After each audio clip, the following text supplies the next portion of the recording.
The following was recorded in front of a live studio audience at the Studio 21 Podcast Cafe. Greater Salem, New Hampshire Chamber of Commerce presents Success in the 603, a podcast focusing on Granite Staters who have had success in the public or private sector. We'll hear stories of how these people came to be, where they are, and what you can do to get there too. Sit back and enjoy. You are in wicked awesome company.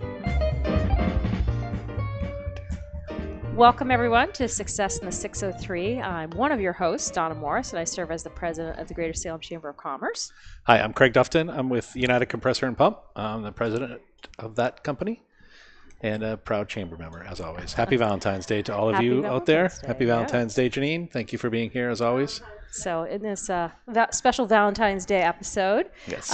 Again, Success in the 603 is really about exploring the different success stories that different New Hampshire folks have had and how they got there, and hopefully sharing some of that knowledge with you so that you can find success in your own life or business or whatever it might be. So want to introduce our guest today? I do. This is Tim Howard. He's from RMON Networks Systems, and he's the president CEO, or what do you call it? Yeah, president, that's CEO, it. like kind of like we have that same title. The guy. type of thing. The guy who, yeah. Capital G. Well, yes. Lowercase in my office. Company's out of Plaistow, New Hampshire, and Tim's a longtime Plaistow resident too. So welcome to our show. Thanks for being here. Appreciate it, and happy Valentine's Day to you. Happy Valentine's Day to you both. Yes. So we were talking before the podcast, and obviously we're gonna retread a lot of things that we talked about. But you started out. You're born in Lawrence. Correct. Yeah, tell us a little bit about yourself. Tell us a little about your background. What got you here to the 603? So born in Lawrence, and then my grandparents purchased a duplex in Plaistow, and my aunt purchased a duplex in Plaistow on the same road. And so my mom and dad decided that, hey, let's go to New Hampshire from Lawrence. And everyone's doing it. So, it's the great trek, the migration, if you will. The migration north. The migration from Lawtown over to Plaistow. And at the time, I was attending the old Holy Trinity school, which is off of Avon Street and is no longer there. Right. But went to Catholic school, kindergarten through 8th grade, and was going to go to Central Catholic because my father actually had graduated from Central Catholic. And I remember going that Saturday to take the test. And, going through, taking the test, no problem, and, being all pumped up to go to Central on the way down. And then as we walked out and I saw my dad, he said, oh, let's go through the gym. And, we walked through the gym, and lo and behold, the brother that was actually my father's basketball coach said, oh, little Timmy Howard, you're going to be just like your dad. Oh. I got into his Datsun Z240 or whatever, 260, and I said, I'm going to Timberlane. And he about dropped his jaw and said, why? I said, because I'm going to be my own person. Oh, that's good for you. What I've always lived by. Even back then, that's just strode right honestly, out, and you were like, this is how it's going to be? Against the world. Me against the world, if you will. So my father said, okay, if you screw up, you're going to Central, and, graduated from Timberlane and proceeded to graduate from Wentworth Institute of Technology, and life started. So did you play basketball at Timberlane? That's I did. I did. We were a great team, and I can, depending on how long the podcast goes, I can tell you the trials, the tribulations, how we should have, could have, would have, but didn't. What class are they? They are D1, but back in the old days, it was Class I. Class I, right? Okay, yeah. So So you played 4 years of basketball there? I did. I actually had a scholarship to play basketball at the University of Miami. Nice. And in my junior year, believe it or not, and we had the old Christmas tournament was at Bishop Girton High School. Long story short, I stole the ball, headed to the basket, and someone had slid into me or slipped and took my left knee out in 1986, and cracked my kneecap, tore my ACL, MCL, PCL, and that was the year before arthroscopic surgery. So I was not going to be Spud Webb, and all the stuff that you would be recovering from in 7 months now. Definitely.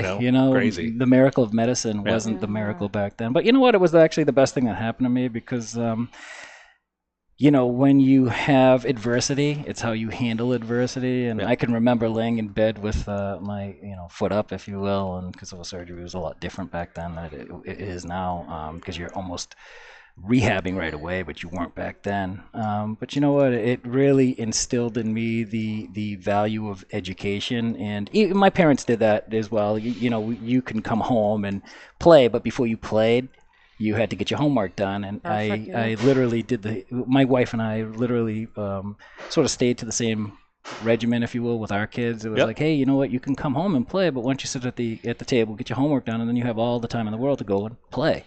So the education was very important, from early stages of my life, because it was instilled in me. We instilled it in our children, and it's just something that I always tried to pass along to anybody that would listen, whether they were family or not. Yeah, well, they're listening now, so that's good. Yeah, and that's a great lesson, especially at such a young age. So how does it happen? Were you interested in engineering before all this stuff happened, or did this get you even further into? So Wentworth, believe it or not, Wentworth is a great school. For those of you that are out, our son went to Wentworth too. So right. So the story behind why I ended up at Wentworth versus ULowell, because it was ULowell before it was UMass. Lowell was, I remember. I really wanted to go to ULowell, but I didn't have a car. And if I wanted to come home in Boston, I could take the Green Line to the T, and then my mom could pick me up in Haverhill, or I could take the bus back to Plaistow, and there was no way to get out of Lowell, if you will, without a vehicle. So, the city was a good thing for me. Let me head into the city and do that. It afforded. I actually worked for a company while I was at school, nights cleaning carpets. So I always had to, go do my schoolwork, if you will, and then go ahead at night or on the weekends and clean carpets in the big balance that work and school. That's because I self-funded my education, which is extremely important. So well, that must have been sobering too, because you were looking at a free ride. At to 17 years old, like, oh, okay, I got to readjust. And they have a really good engineering program at University of Miami too. Well, you know what? I don't know. Well, speaking of self-funding, we need to do a commercial, right? Yeah, and then we'll talk about Tim Howard's college years. Absolutely.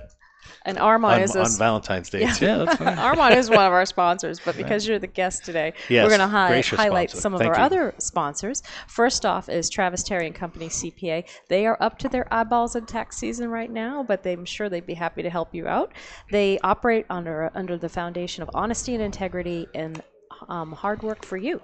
They're located at 25 Main Street in Salem, New Hampshire, and their motto is they make taxes less taxing. It's in the throes of tax season, like I said, so how would it feel to get some help from a professional? You can give them a call at 603-898-2511 or visit them on the World Wide Web, TravisTerryCPA.com. Thank you, Travis and Greg. I love how you say the World Wide Web. Yeah, World Wide Web. I actually passed Travis on my way here today. It's a generation of kids growing up not knowing what www. Oh Lord, don't say that. Even means. They just take it for granted, like it's.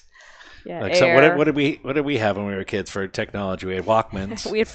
we had ABC, NBC, and CBS. We had floppy disks everywhere. You had like disks that you had. If you didn't label it, you were just.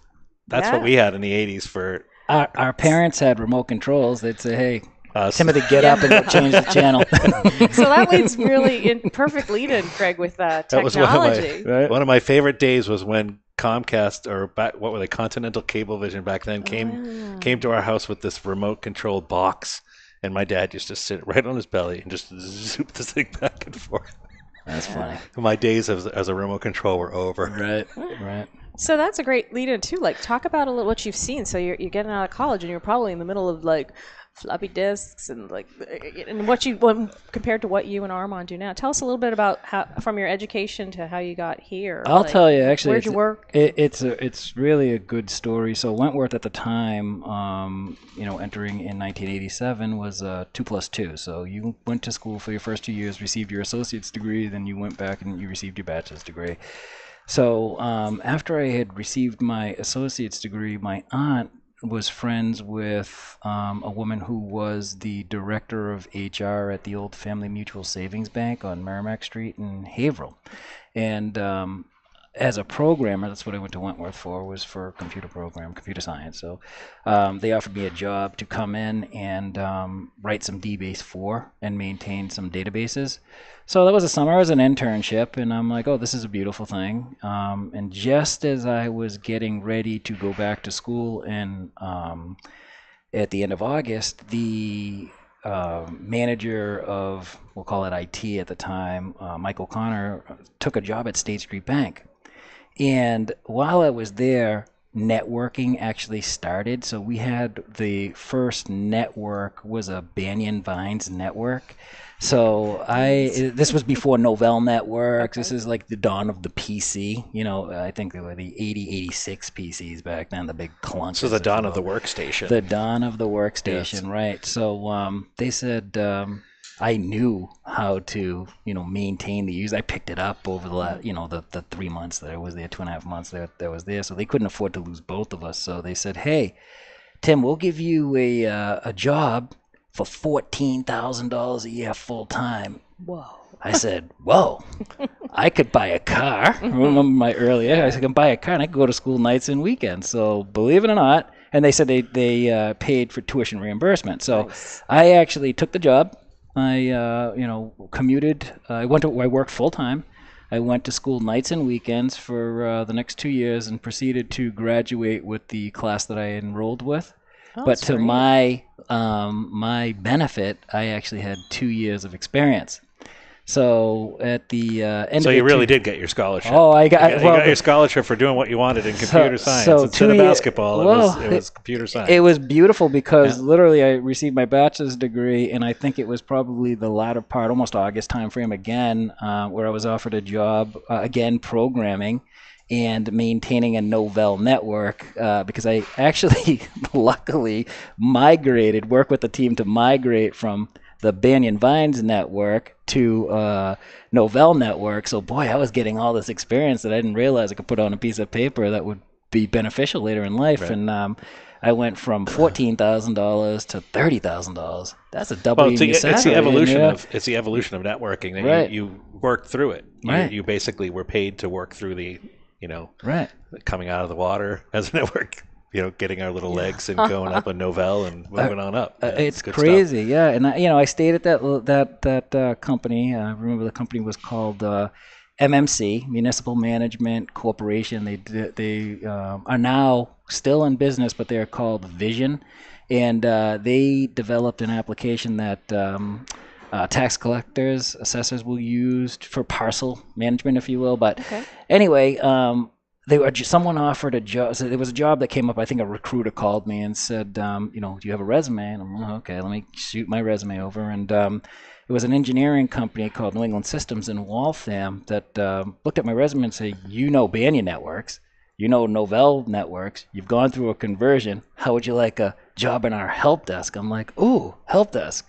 So way more than 14,000. Problem is that as a 20-something-year-old, you don't really realize that although that's a lot more money, you've never trekked down 128. So the commute, living in Plaistow. And I mean, I did it. I stayed there for probably 5 years, but you learn a lot. There were a lot of great people that I worked with over there, and that really was the evolution of networking. Microsoft was really taking off. Yep. Lotus, for those dinosaurs like us, yep. They were there, and they were doing their database stuff. WordPerfect was out there, and there was just so much that I've seen from the evolution of IT. And the funny part about it is I received my associate's degree, I had mentioned earlier. When I went back to school nights and weekends, I decided to dual major. So I decided to take technical management. I said to myself, well, maybe one day I'll open my own business, right? Oh, so it's there. It's somewhere. It was well, whatever. I had no idea. I was just taking some classes, and if you take an extra class, you can dual major. So I did that, and that was as I started to as we get further along, you'll see why that paid off. Can we digress a little bit though? Because you had a great story that I read online about how you got into computers in the first place. There was an actual aha moment, where he found his calling, and it was, why don't you share it with us? Right. So for me, although I was athletics to me, even still at 50, is a big part of my life. I love, although I don't play as much, I love sports. And back then I was still I was a geek, if you will, where I'd go home and I'd actually read books. But I remember watching that movie War Games. And for those of us that remember that, so for those of us that remember War Games, would you like to play a game? And watching that movie really was what got me into wanting to write code, and what got me into wanting to. It was the burning desire. It still is there right now. No desire to hack into any system. I actually, when I was, there's another story there, but I won't go. I'll digress for that. We're being recorded. It might be out of the statute by now, but anyways. So you want to do another quick one, real quick? Oh, sure. Pay some more bills. Absolutely. Pay some more bills. Yep. So we were talking about this a little bit earlier. We want to thank Pika's Restaurant. They offer great food, drinks, and a staff that's always wearing a smile. They're open 7 days a week, and they're located at 10 Ayers Village Road in Methuen, Mass. Delicious sandwiches. We were just talking about how good they were. I ate there last night. Grilled chicken wrap. Yeah. Love it. You were there today. Feta cheese. If you like olives. I'm not an olives fan, but yeah, it's funny. I like a few. Because last night I tried, my husband had that sandwich, and I'm like, picked off the olives. It was great. So give them a call at 978-683-4353 or stop by them. PicasPub.com, and thank you very much, Wayne and Shane, for sponsoring us. We appreciate it. Yes, we're gonna get Ed Sullivan there one day. Oh, to Picas, sure. Yeah. I'm looking forward to it. So we have sponsors that help pay for our studio time. So we're very grateful.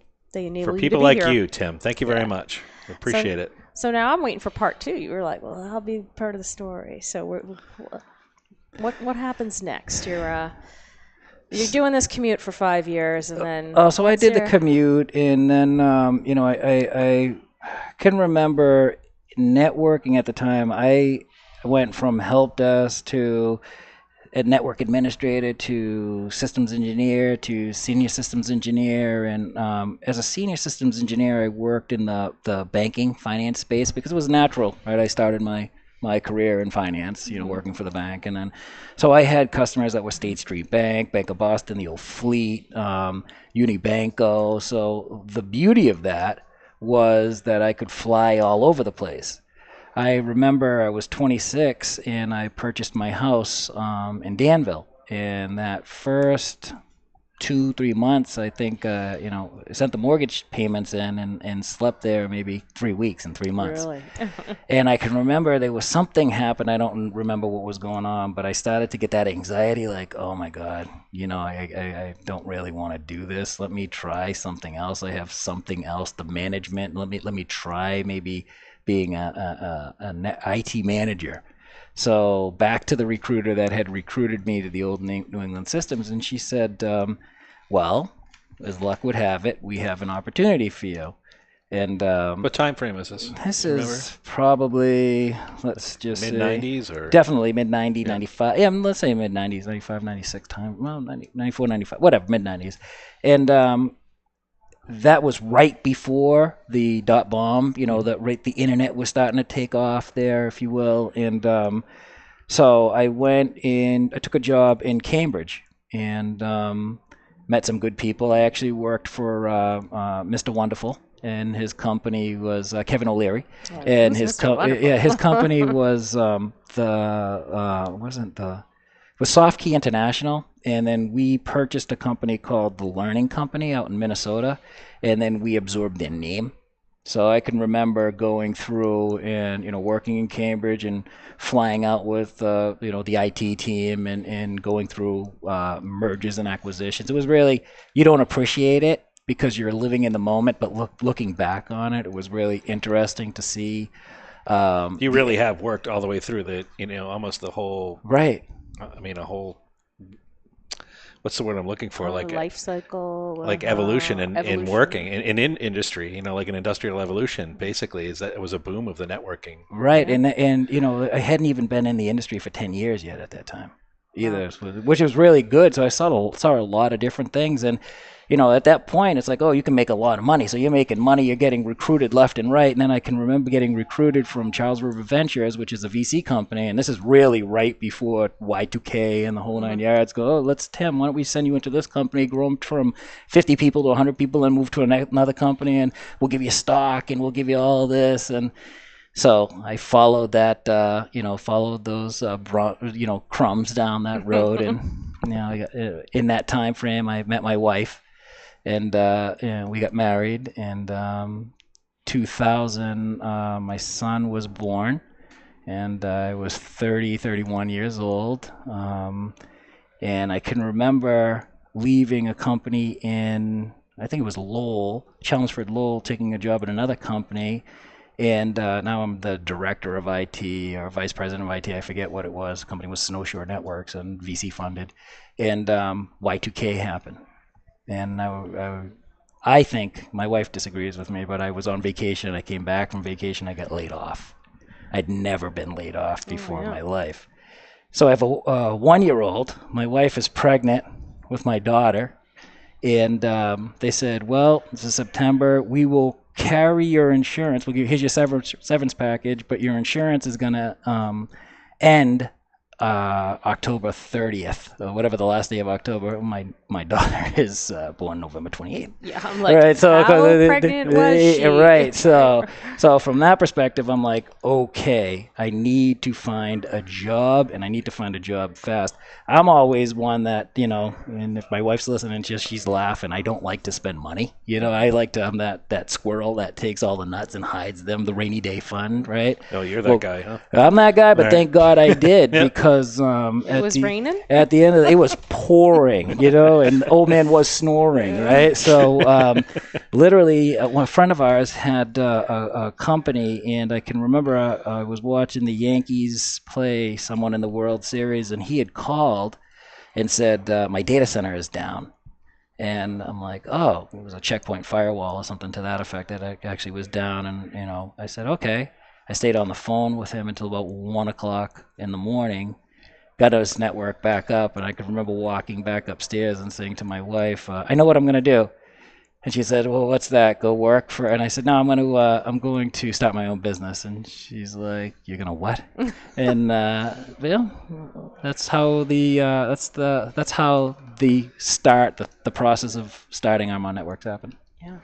And how many years? You were telling us off air. 7. Yeah. So it was we were doing the math over here. If Y2K was 2001, then it was February of 2002. So you corrected me on that one. So this is 17 years, actually, February. Talking about 9/11? September. We were talking about 9/11. 9/11, yeah. So 9/11, yeah. So that's when I got laid off, and then. So your wife was pregnant during 9/11? My wife was pregnant during 9/11 because I can remember going outside with my son. And my son loved planes, and there was no planes in the sky. Because he'd go plane, and there was no planes out there. Yeah. Unreal. Yeah. And then when you'd hear one, I'd be like, right. So there's two almost like failure points in your life. I mean, when you think about it, when you blow out your knee, I mean, you don't think of it as a win, but they're wins for you. Like both of those situations, you turn both of those situations into winning situations for yourself, because I've always said it to my kids when I coached. I said nobody ever learns anything from winning. You know what I mean? You learn when you lose. You learn when you fall. You learn when you fail. You learn when you fall flat on your face. And you learn how to get up, and you learn how to keep going, and one foot in front of the other. All the cliches you want to put together. But I mean, you're a real life story about someone who's he's not a billionaire that's telling a story. I mean, you're just a guy who's worked hard his whole life and had 2 opportunities that could have taken most people out, but you didn't. I would call it failure as much as I would say faced with adversity. Right. Yeah. Because inevitably I think, you know what? Hey, accidents happen. So the first one when you're a kid, whatever. But when you are, you have a family, a mortgage, a little one, another one coming. You know, You're in your 30s. You're yeah, grown I up. don't mean them. I don't mean them like that. No, I get what you're saying, but they're fails. You know what I mean? There are times in your life Right. where you never would have pictured yourself in that time in your life. You said it yourself. I've never been laid off in my life. I've always worked. Right. You know, I mean, my mom was born in Poland. My grandparents were, you know, from Poland, came over after the war, right? So they were immigrants. My mom, my dad's side of the family, African American. So, you know, they've struggles on both sides. You know, think about that from the African American side. Think from the immigrant side, coming in, being sponsored, and, you know, making something of themselves. So you can crawl into a field position, or you can forge forward. And I can remember just being a kid, and my grandmother had diabetes, and we used to, I didn't get it until later in life. I can remember just the garden in the back, and before I could go play, before I could go play with the homework part, we had to work in the garden. And what did that mean? That means we had to weed the garden.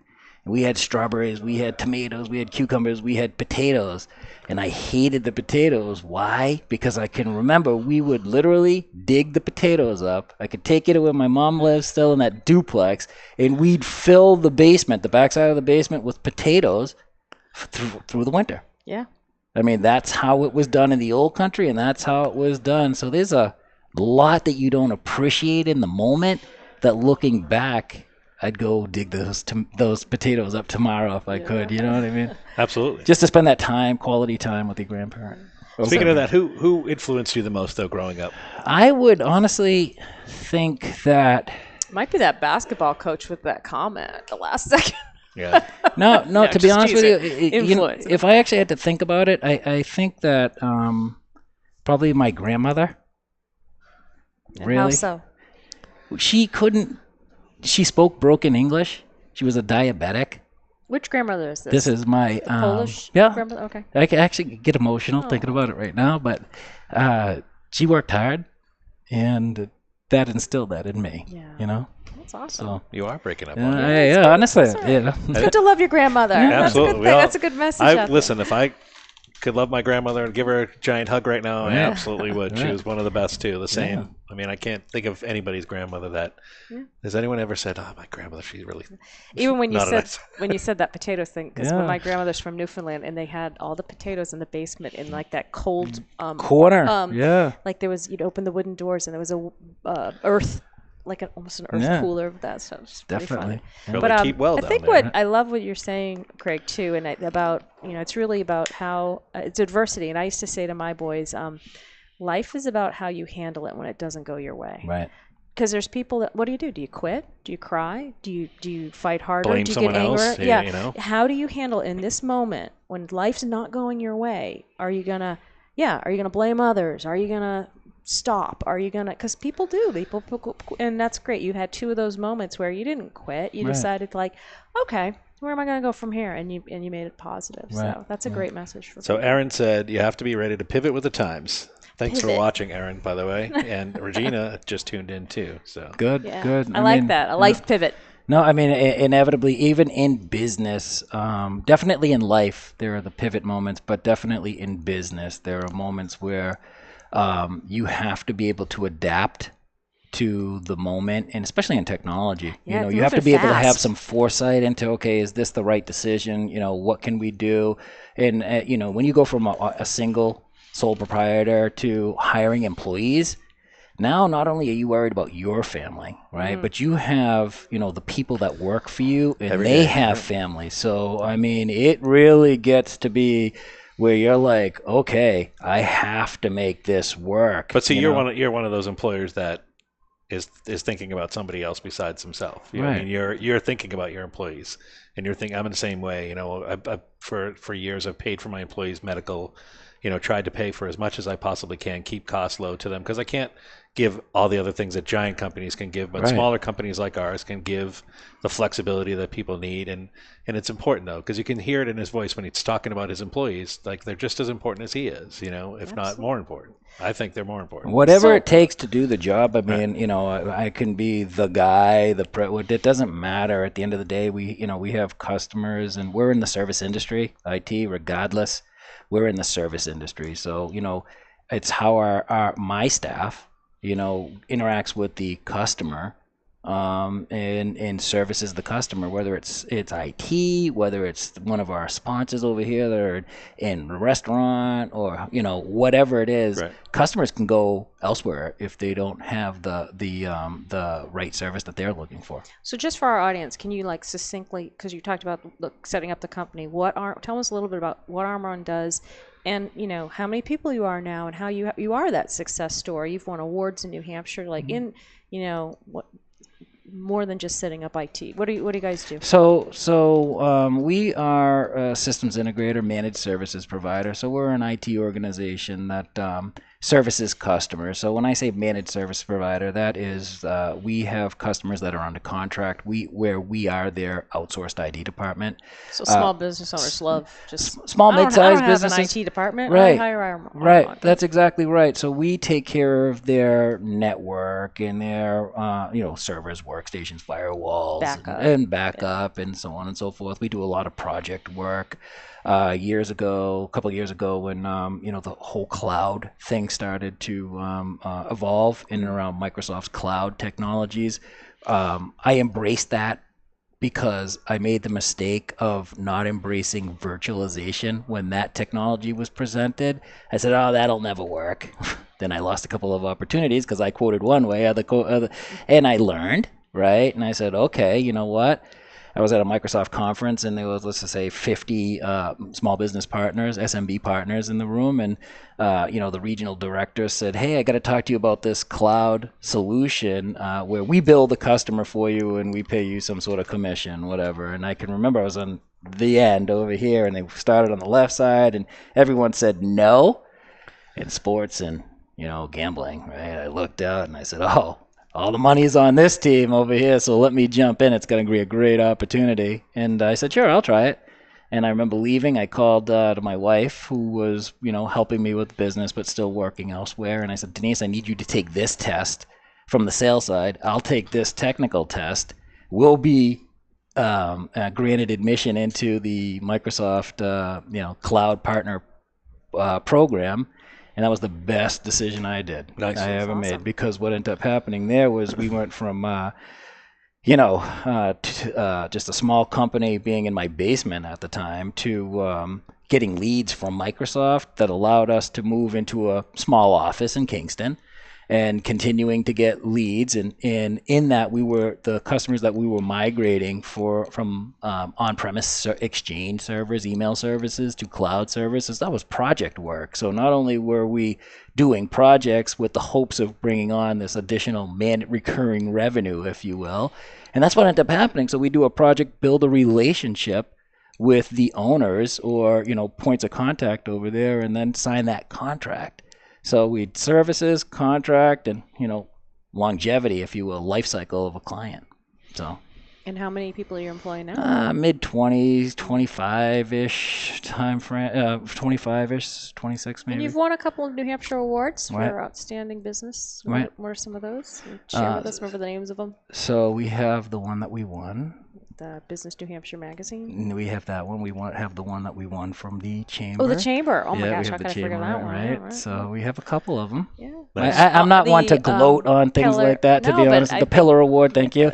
I would much rather do things on the backside, and because you know what, without my team, we wouldn't win any awards. You win it It's for that. Ours is. It's the team RMON. that right. Yeah, But absolutely. they're the people that did the service that allowed us to win the. What's been your report. biggest challenge as a business owner? I think that not being afraid to make a decision that sometimes is difficult, whether it is investing in a new technology or moving into a different vertical or hiring an employee or firing an employee or just knowing when to bring on different levels of employees. So in education, right? How can I pay for this? When to move? There's just so much goes through your brain. I laugh and joke in my office with the team, and I say, you know what? As I've grown older, I've developed adult ADD, right? And the reason why I say that is because my mind, I have so many things going left to right.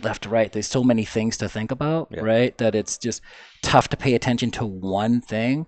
But the biggest challenge is really finding the time to pay attention to that one thing. And then the work-life balance. As you're growing a business, there's always the work-life balance, if you will. And, as the kids were small, RMON stayed small. Why? Because I wanted to be involved with the kids, coach my son through his flag football, t-ball, baseball, whatever the scenario was. And then when he stopped playing sports, I fell into, my wife said, well, why don't you take your daughter over to softball practice? I'm like, oh, really? I'm a sports junkie, right? So I said that, and that's, just staying involved. You're like the perfect, if we had a picture of the perfect guest that, we want to focus on this show. I mean, in my mind, success in the 603, it's people like you, Tim, who, you're focused, but you're unfocused at the same time. When you need to focus and when you need to get things done, you're getting it done. You put yourself out there. We talked about this 1,000 times on the show. Putting yourself out there. You're sticking your neck out. Your cloud-based systems. Everybody else is saying no. You're saying yes. Right. So I mean, you're caring for your employees. You're caring for your grandmother. Right. This is all good things. What's a quote that you live by? We got Santo Insurance as another one of our great sponsors, and we great people. Jamie, great Kim, great people. Absolutely. Two things, honestly. My father said, try to learn something new every day, right? And then it's okay to fail, because if it's okay to fail, when you failed, you learned. So you're constantly educating yourself. So learn something new every day, and it's okay to fail. Right. Nice. That's good. Our Santo Insurance quote of the week from Tim Howard. Yeah, we'll give a shout out to Santo Insurance. They're at 224 Main Street in Salem, New Hampshire, and they've been in business for over 25 years. You can give them a call at 603-890-6439. Or visit them at santoinsurance.com. I got to read these out. www. I didn't do www. Because we're starting to wrap up here. What are you thinking there? We got Laura Meadows says, we love RMON Networks. Elizabeth Marie says, Dobra Robata. And Erin Marie says, I'll remind you, ha ha ha. Did you see how, Thank you all for watching. You guys, this is like the biggest live audience we've had. Well, he was talking about all his employees. Well done. Those are the employees Well, at least RMON. they can do their job on one screen and watch us on the other screen, so it's good. There was a little Polish plug in there. I'll remember that one when I get back, so that was good. The Dobra Robata. I'm like, I didn't get it. So it's been great to have you here. Excellent. Thank you. Thank you for being a sponsor of ours, one of our original sponsors. We appreciate that. And you had some great stuff to share. I think that you helped some folks out there maybe start their own business and take some risks and learn something every day. Right. Thank you. Good. Thank you for having me. You've been wicked awesome company. All right. And happy Valentine's Day. Go home and spoil your significant other.